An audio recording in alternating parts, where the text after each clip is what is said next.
mwese mwikiriza haleluya. Tubanje gushimira Imana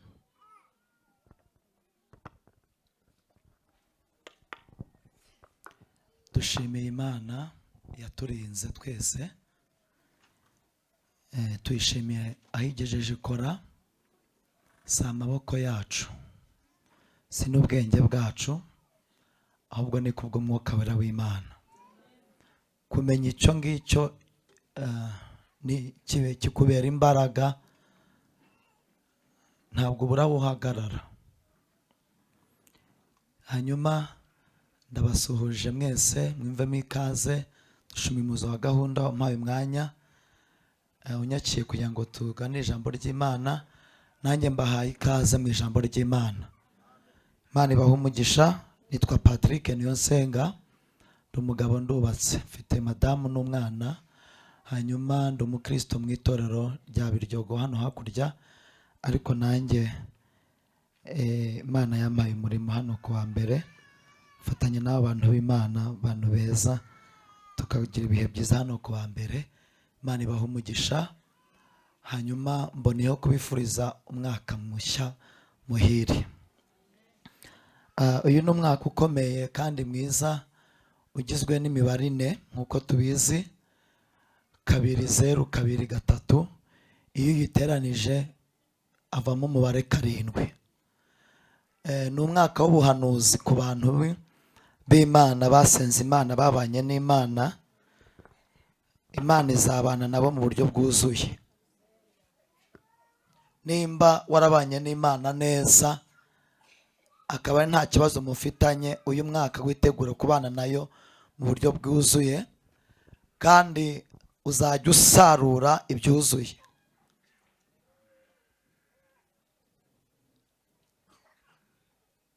Uzajya ugira amahoro yuzuye, kubera ko n'umwaka w'ubuhanuzi ku bantu babanye n'Imana neza.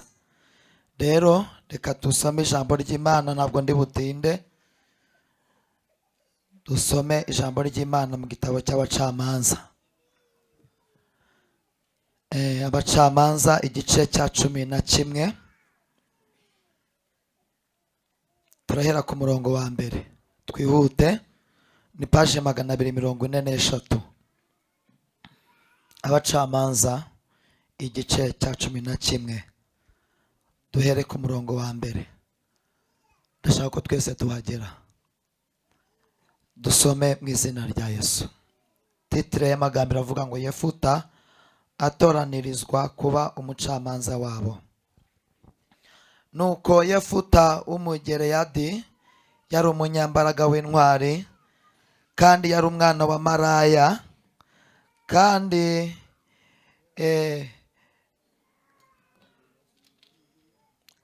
Gereyadi niwe bamubyaranye. Ariko umugore wa Gereyadi amubyarira abahungu. Abo bamaze gukura birukana Yefuta.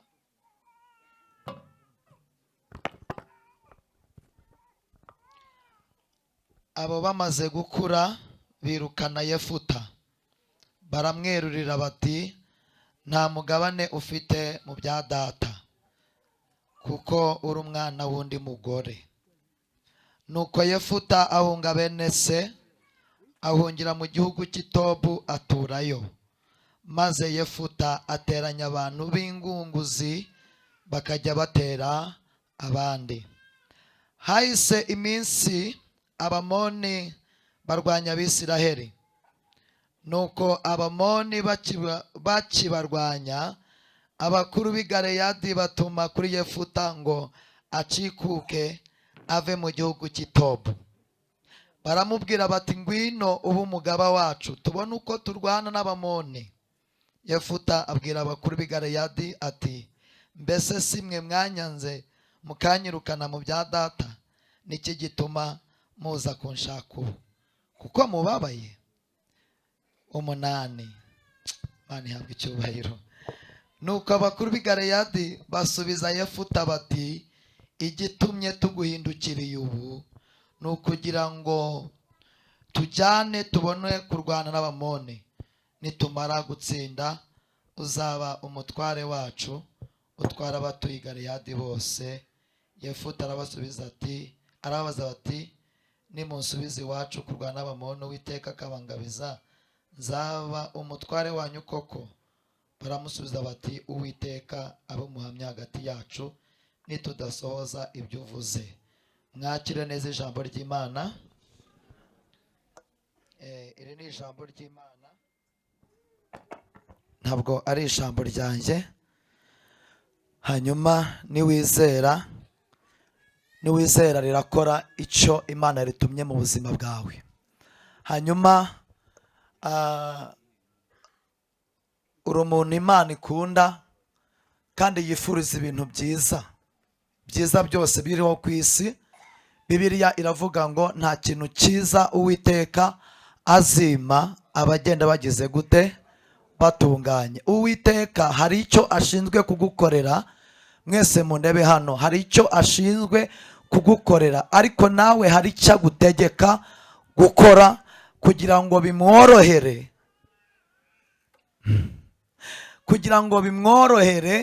gukora icyo nawe yagambiriye gukora. Mumpere Imana icyubahiro. Rambura Imana ibiganza uyishimire, kuko igutekerezaho ibintu byiza, igutekerezaho kubaho. Imana ihabwa icyubahiro. Hanyuma nzanye ubuhanuzi, ndumva ngiye guhanura nk'uko umwuka antegeka. Umuntu wese uri ahangaha, yaba ari mu gutoya, yaba ari munini, yaba ari inzobe, yaba ari igikara, yaba yambaye rinete cyangwa atambaye rinete, yaba yaraciwe mu muryango cyangwa se bakimukunda, umva uko ijambo rivuze. Riravuze ngo impamvu watumye uvuka cyangwa se icyatumye uvuka kiruta cyane aho wavukiye n'uburyo wavutsemo.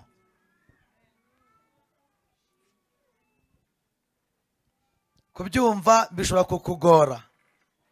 Impamvu icyatumye Imana iguha kubaho ukavuka ukavukira hariya kiruta cyane uburyo wavutsemo n'aho wavukiye. Ikikugira ukomeye si aho wavutse, si uburyo wavutsemo. Ikikugira umuntu ukomeye ni icyatumye uvuka. Ntabwo tuzaba abakomeye bitewe n'aho twavutse. Ushobora kuvukira ahantu heza ariko ugasuzugurika.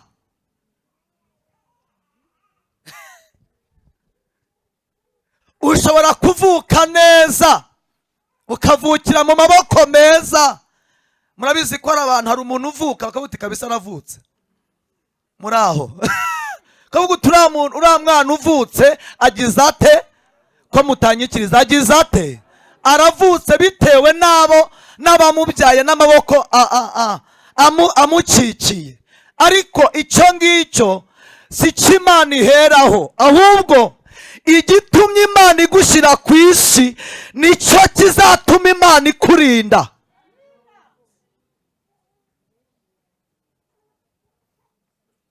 Nicyo kizatuma utamwara.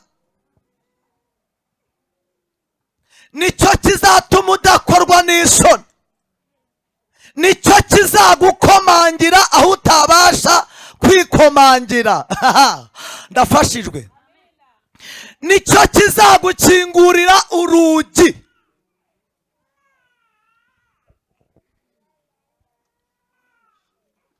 Icyatumye uvuka kiruta cyane aho wavukiye n'uburyo wavutsemo. Mu yandi magambo, Imana ntikurindira, ntigushyiraho uburinzi ikurikije uburyo wavutsemo. Ikurikira impamvu yatumye ikurema. Muramponda sinoga. Kuba uri umukire, kuba warize amashuri menshi, ntibivuze ko Imana izakurinda, izagushyiraho abasirikare benshi. Izagushyiraho abasirikare benshi, sekiriti ikomeye irinda icyatumye ikurema. ayiwe mana, ntabwo muri kubyumva ariko murabyumva. Nutabyumva uyu munsi uzabyumva ejo.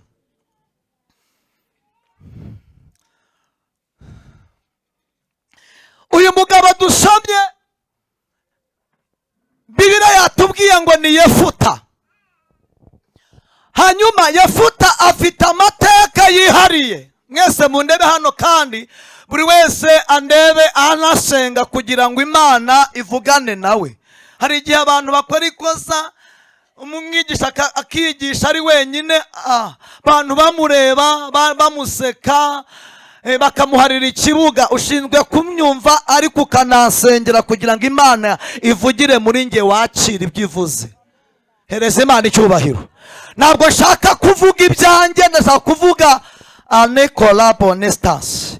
Ndashaka kuvuga ibyo Imana iri kuma kugira ngo ubone umuti. Byaba ari ikibazo gikomeye kuza warwa urwaye ugataha ukirwaye, kandi Imana yatanze umuti. Imana iturengere. Hanyuma uyu Yefuta afite amateka akomeye yihariye. Bibiliya yatubwiye ngo ise umubyara yitwa Gileyadi, ariko yamubyaranye na maraya ku ruhande. Uyu mugabo Gileyadi yari afite undi mugore w'isezerano, ngo biratubwiye ngo amubyarira abana b'abahungu. Mu yandi magambo, uyu Yefuta ari kubana n'abana b'isezerano batamwishimira, bakajya bamwirataho ngo twebwe mama utubyara yasezeranye na papa, bakamwiryaho, bakaraba bamukubita. Ariko ikintu cyantangaje, Yefuta ibyo ntiyabyitagaho. Bibiliya yavuze ngo uyu mugabo yari umugabo w'umunyembaraga, yari umugabo w'umunyembaraga kabiri, yari umugabo w'intwari. Nubwo ari hagati y'abana b'isezerano, ibyo bari kumukorera ntabwo bimucogoza kwitwa intwari, ntabwo bituma aba umunebwe, ahubwo abirenza amaso akavuga ngo reka nkurikize icyatumye mvuka. Imana yatumye mvuka yashakaga ko hagati mu bantu mba intwari, hagati mu bantu mba umunyembaraga, nkagaragaza Imana mu buzima bwanjye. Aha, kuba intwari ntabwo bivugwa, kuba intwari birakorwa.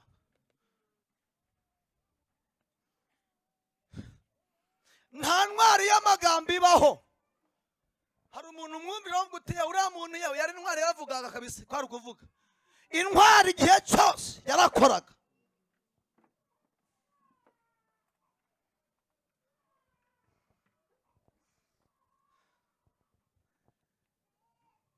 Kuba umunyambaraga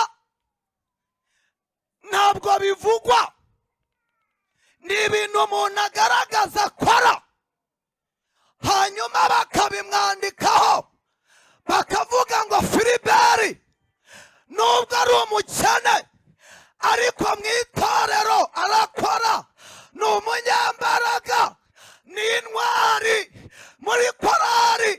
Nubwo Enastapara ari umukene, avuga ahantu habi, nta seve nziza afite, ariko ntabwo abyitaho, agaragaza ubutwari. Kabiri, akagaragaza ubunyembaraga. Imana interetse imbere yawe, ikubwira ngo gabanya amagambo, wongere ibikorwa byiza.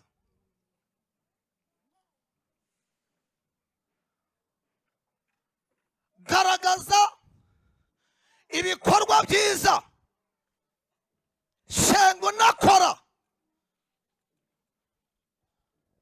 dirimba uri umugabo w'intwari, diyakona ufite ubutwari. Ariko ikibazo ni iki ngiki, ni ukutamenya impamvu y'uriwe. Uri iki? iyo bamaze gusobanukirwa icyo uri cyo, impamvu uriho, ntabwo unanirwa, ntabwo ucogozwa n'abana biyita ngo ni abagore b'isezerano. Dufite ikibazo cy'uyu muryango wa Gereyadi kirimo abana bakomoka ku bagore babiri. Dufite ikibazo cy'uyu muryango mu matorero cy'abana babana mu rugo rumwe, basangira bimwe, barira ku igaburo rimwe, ariko biyita ngo bakomoka ku bagore bangahe? Bivuze ngo umwe n'umwana w'isezerano, abandi n'abana b'iki b'inshoreke.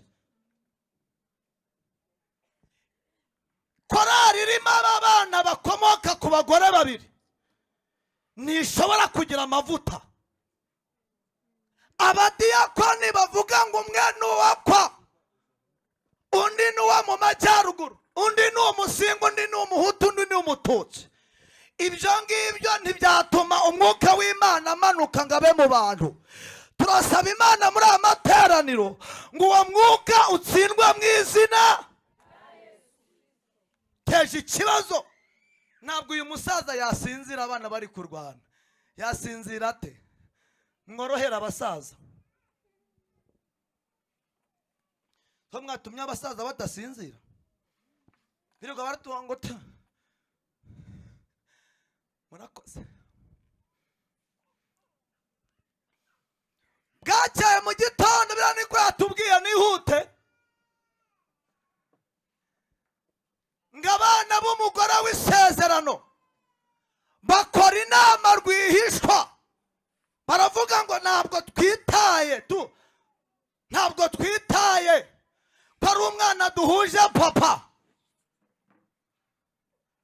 tugomba kumutenga tukamwirukana kabiri. Natangaye, Bibiliya yavuze ngo baramwirukanye bamweruriye.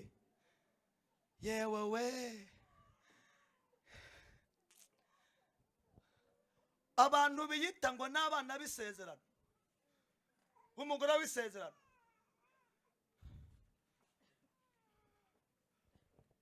biragoranye kubyumva, ariko ndabivuga.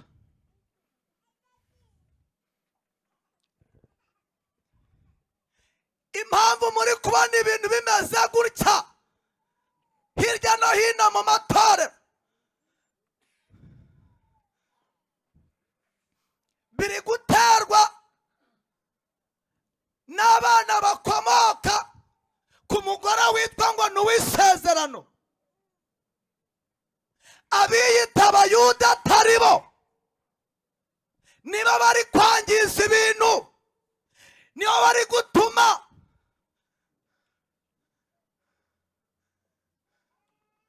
abantu bacika mu bya base.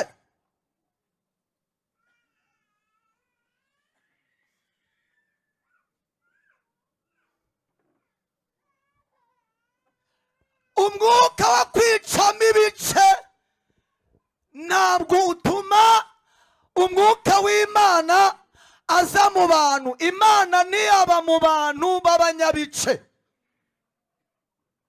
Nimba ushaka ko urugo rwawe rukomera, rwana n'uyu mwuka wo kwicamo ibice, kandi uwuneshe.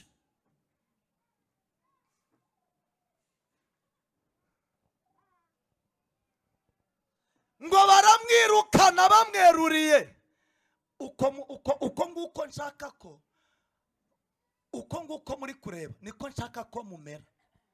Munyumve, ijambo ry'Imana ni inkota.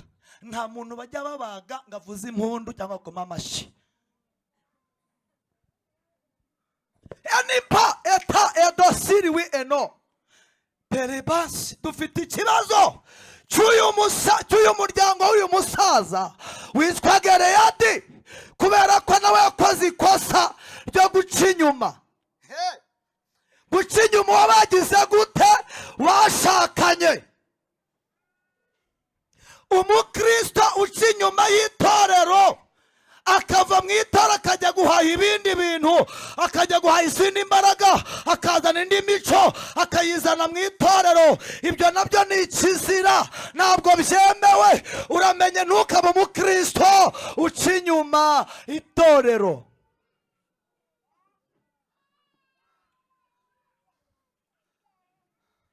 Ntabwo byemewe.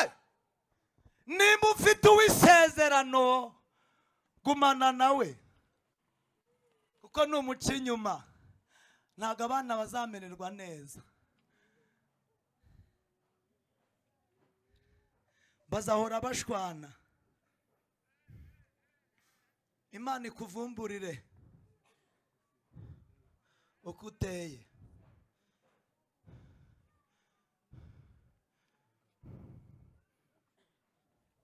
Nihute.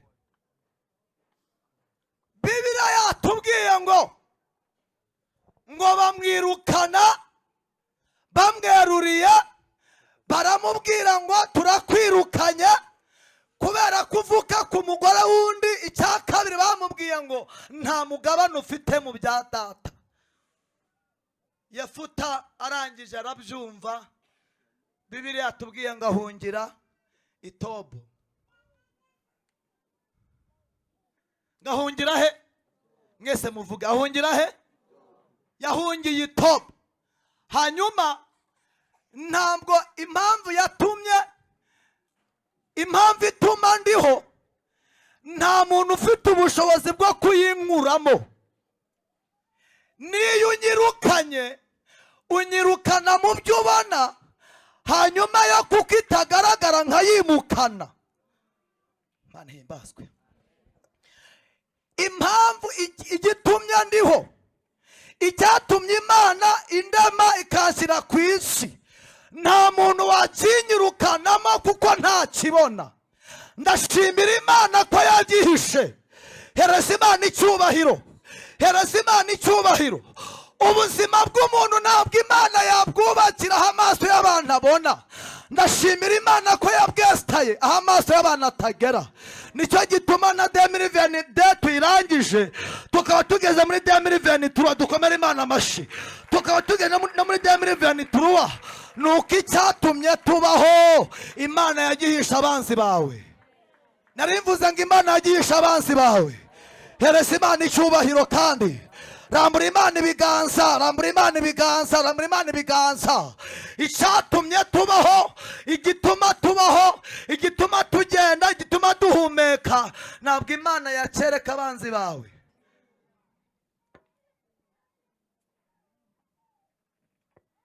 Aracimukana ageze i Tobu. Mu yandi magambo yageze mu nkambi. Ageze i Tobu, cya kintu kiranga kimurusha ibiro. Uyu muganga yakoze iki? Ngo yaremye umutwe ngo w'ingunguzi. Mu yandi magambo ni umutwe w'ibirara cyangwa se inyeshyamba.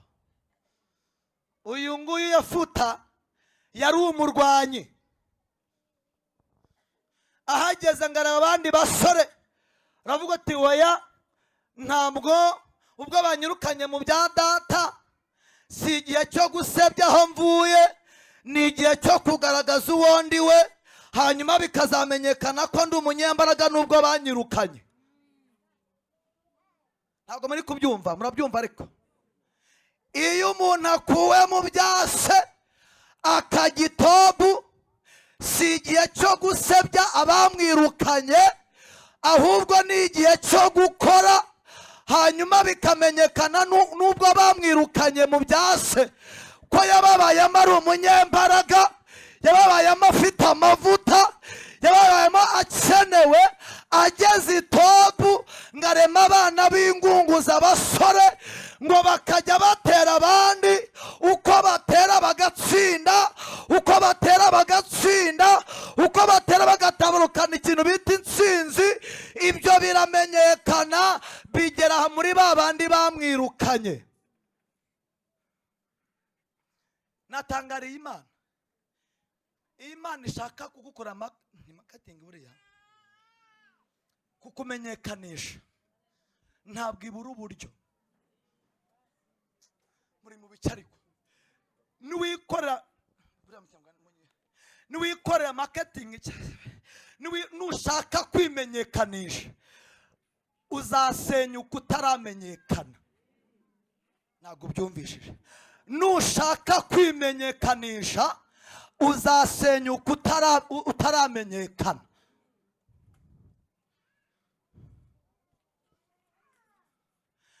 Kandi iyo ushatse kumenyekana ntabwo uca mu kagambane, ntabwo uca mu gusebya abandi, ugaragaza ibikorwa ukabikora bucece, bya bikorwa by'ubwabyo birigendera bikajya hahandi ugomba kumenyekanira, bikakuvuganira. Hereza Imana icyubahiro.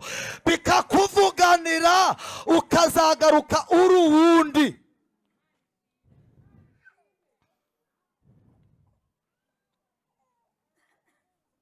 Ngaratera uko ateye agatsinda. Natangariye Imana ngo bakimara kumwirukana. Ese muracyanyumva? Hereza Imana icyubahiro twumve. Hereza Imana icyubahiro turebe. Ngakimara kuva mu byasi, Imana ihita iboherereza ikintu cyitwa Abamoni ngo batera abantu b'i Galeyadi, barabarwanya barabatikiza. Abamoni barabatsinda, Abagaleyadi bakorwa n'isoni. Hanyuma baza kumva amakuru y'uko wa wundi birukanye we afite gutsinda, kandi agatsinda amahanga yose amuteye. Kamvuga ijambo rikomeye. Iyo umuntu ari topu,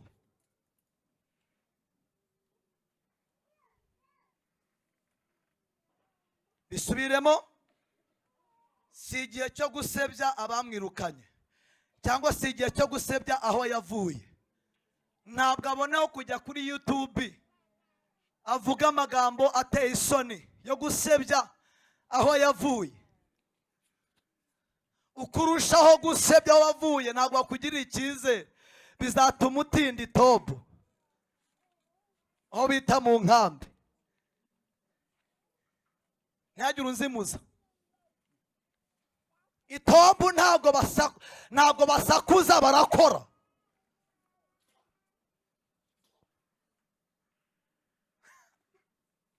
Impamvu utinze mu gisuzuguriro, uri gukora nabi mu gisuzuguriro, uri kuvuga ibibi. Iyo uri ahantu utishimiye urakora,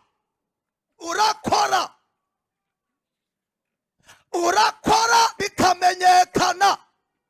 Urasenga bikamenyekana ko wasengaga.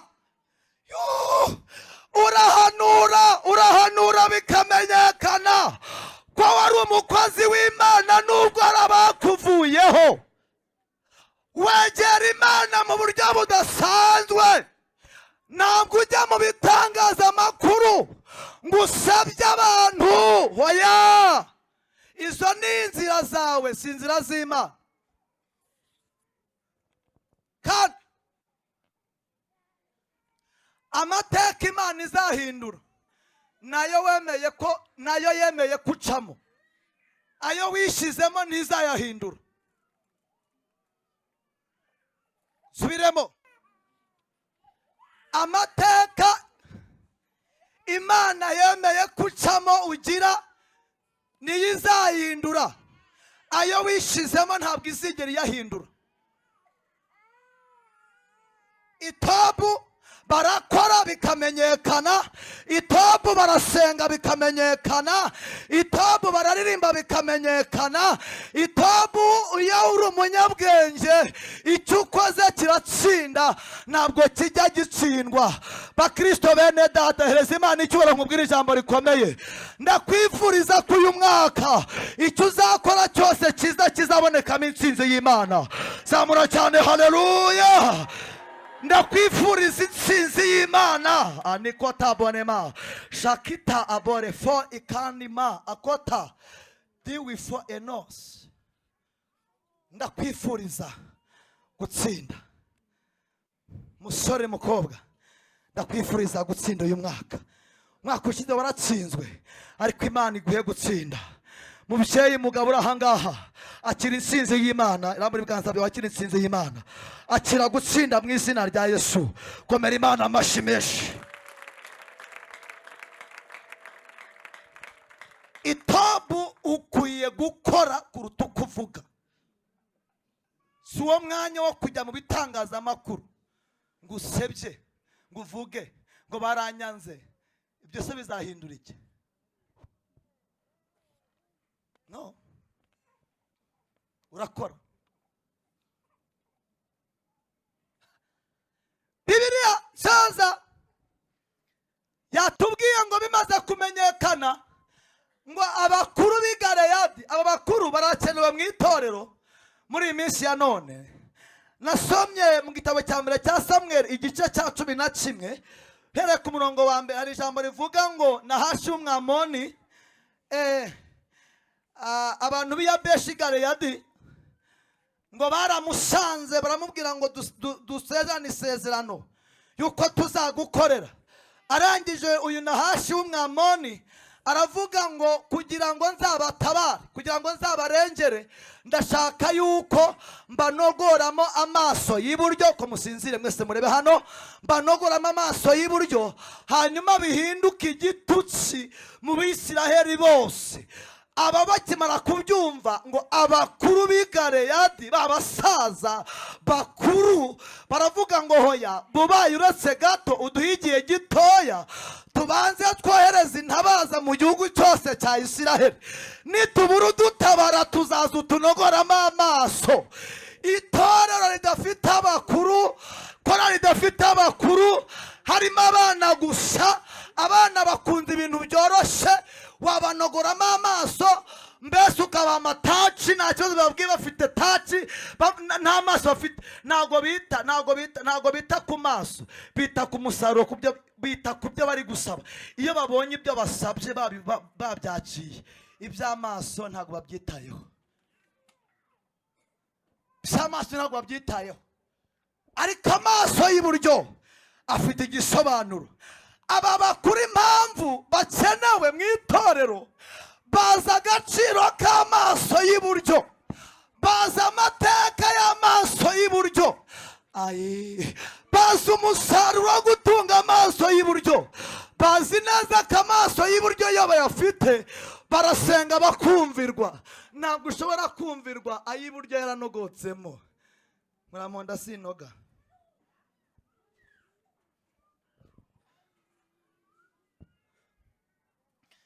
Ngo bohereza intabaza, bagenda mu Isiraheli. Hari rero umwami witwa Sawuli, akiri muri ya myaka 2 yo korana n'Imana. Hanyuma arabahanura ati ejo nk'iki gihe nukuri muzatabarwa ku gasusuruko. Ayo magambo barayakira.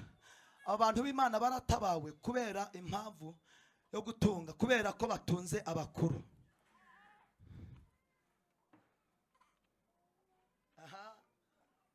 Uzi umukobwa wakurikiye utari kwita ku maso y'iburyo, aravuga ati uwo nabona wose niba yaba mu kabari nzamuhindura. Nawe ubwawe ni wihinduye uzahindura uwo mu kabari. Dore uko ndeba. Dore. Uzi umusore uri kwita ku maso, utari kwita ku maso y'iburyo, ngo uwo nabona wose ngo mwitonde. Ntabwo ibintu byose babana nabyo, nta nubwo bicarana nabyo. Zaburi ya mbere avuga ngo hahirwa umuntu udakurikiza imigambi y'iki.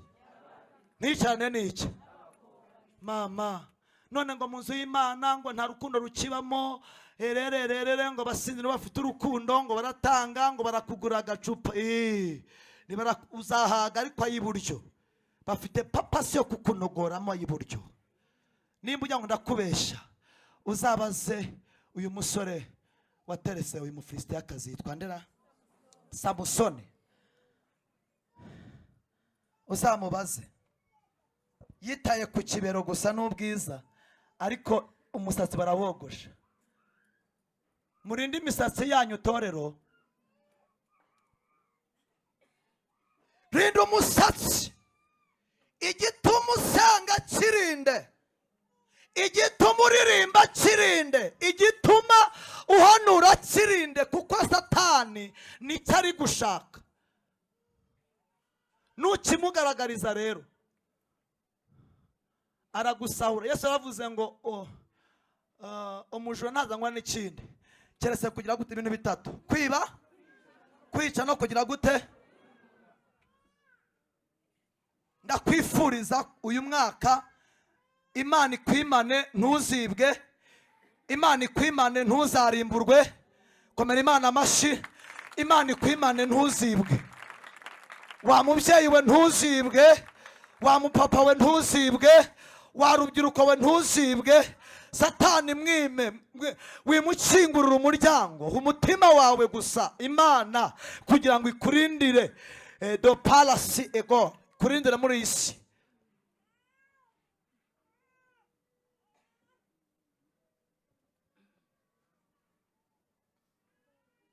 Sawa. Bibiliya yatubwiye ngo abakuru b'i Galeyadi baza kumva ko uyu musore, uyu mugabo Yefuta ari gutsinda, afite intsinzi mu kuboko kwe. Nyamara akamabwira haleluya, munyikiriza haleluya. Wa wundi usuzugura wasanga ari we Imana yabitsemo intsinzi mu muryango wawe. Ndashimira Imana ko yatubitsemo intsinzi. Pawulo yaravuze ngo tugaragara nk'abatariho ariko turiho, tugaragara nk'abakene ariko dutundishije benshi, tugaragara ko tugiye gupfa. Nasomye ijambo rirambwira ngo ntabwo tuzapfa, ahubwo tuzagira gute? Tuzarama, kugira ngo dutekerereze abantu imirimo y'Imana. Ndagira ngo ngukurindira ku murima, nubwo ari uwo wanga, uwo nguwo aracyafite ibyo agomba kubwira abantu. Uzamutega ariko ntuzamubona, uzamuhiga ariko ntuzamubona, kuko afite ibyo kumenyesha abantu. Nimba uyu munsi wakoreraga Satani, nimba wari umurozi, nimba wari umusambanyi, Imana interetse imbere yawe kubwira ngo hindukira, va mu bibi, va mu gukora Satani, ukorera Imana. Satani nta bihembo atanga, ariko Imana itanga ibihembo bikomeye. Twebwe ntabwo tuzapfa, ahubwo tuzarama. N'ikimenyimenyi, baraguteze ntiwapfa. Ujya kubyara wabyaye neza, baravuze ngo uzapfa, ariko ubyara uri muzima, ugarura umwana ari muzima. Zamura cyane haleluya, twongere cyane haleluya.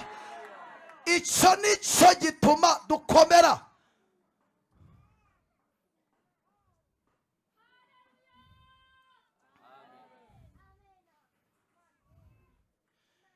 Igituma dukomera, ntabwo Imana yacyubakira ku karubanda.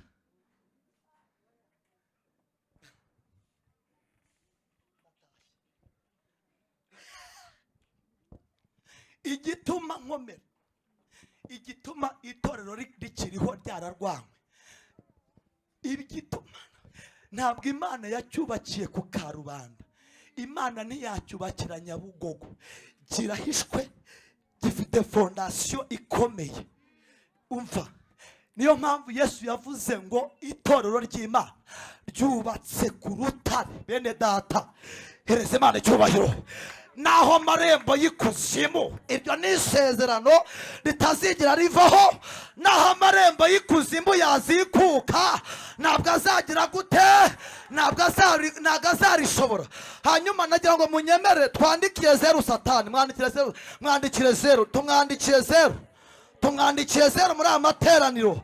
Nubwo aturwanya, icyatumye tuvuka, icyatumye iri torero ribaho, icyatumye umwuka w'Imana aza muri twebwe, enipa kiruta aho dutuye, kikaruta n'aho twavukiye.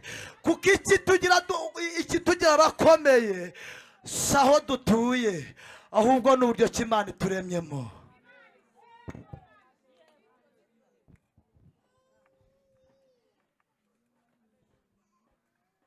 Dusenga Imana. Haguruka kugira ngo mwigisha na wundi umushyitsi wacu adakwigisha. Haguruka.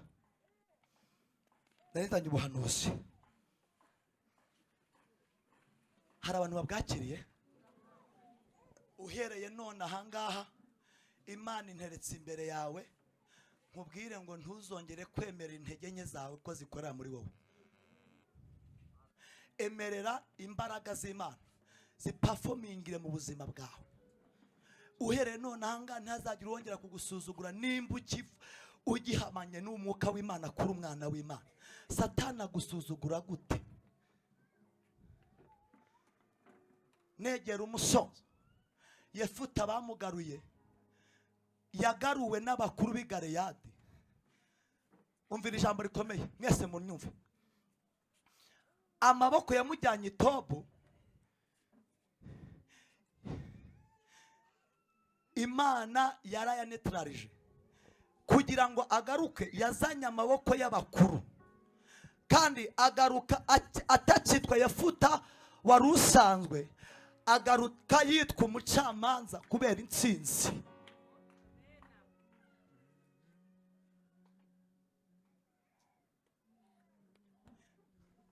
Ndakwifuriza gutsinda, kuko umuntu utsinda aba ari umuntu udasanzwe. Ndagira ngo buri muntu wese uri ahangaha yange gutsindwa. Nicyo kintu ngiye kubasengera. Dushaka ko uyu mwaka uzarangira dutsinda mu izina rya nde. Mwese muvuge ngo mu izina rya nde, cyane ngo mu izina rya nde. Ndashaka ko abamoni nibagutera, abafilisitiya nibagutera, abanzi bawe nibagutera, uzagaragaza intsinzi imbere yabo. Nicyo kintu ngiye kugusabira kugira ngo Imana iguhumere imbaraga zo gutsinda, kuko umuntu uzatsinda ntabwo azasuzugurika muri uyu mwaka. Rambura ikiganza cyawe cy'iburyo, uwicaye wese nahaguruke. Telapona sofalamo hedima akota. Rambura ikiganza cy'iburyo, vuga amagambo, vuga ngo Mwami Yesu. Cyane vuga ngo Mwami Yesu, turagushimiye kubw'ijambo ryawe. Ni umutsima utera imbaraga. Uyu mwanya ndaryakiriye. Najyaga nisuzugura ariko sinzongera kwisuzugura. Nagiraga ubwoba ariko sinzongera kugira ubwoba. Najyaga ntsindwa ariko sinzongera gutsindwa.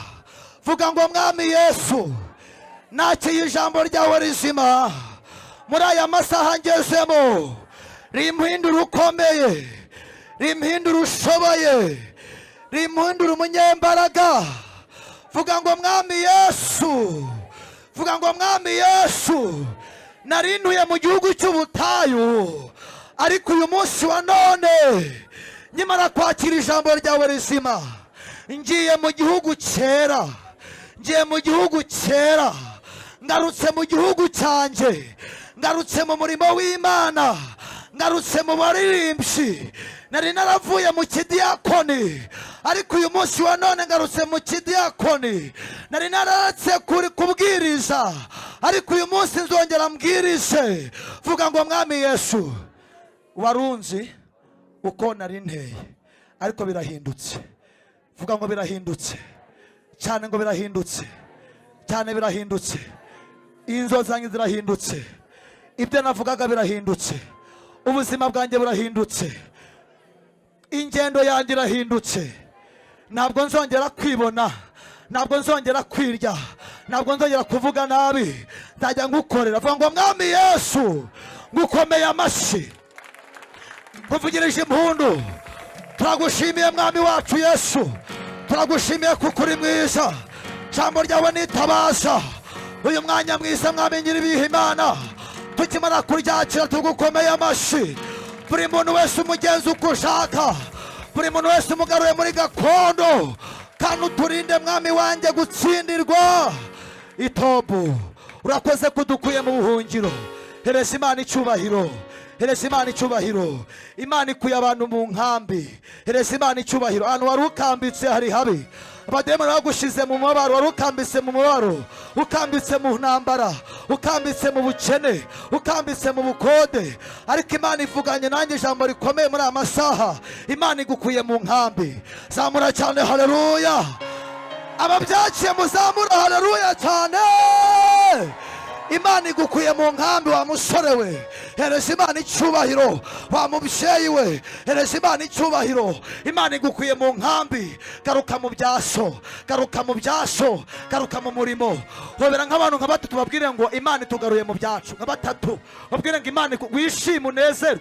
Mubwire ngo wishime unezerwe kuko uvuye itopu, uvuye mu nkambi wari ukambitsemo. Imana ibaha umugisha in name of Jesus.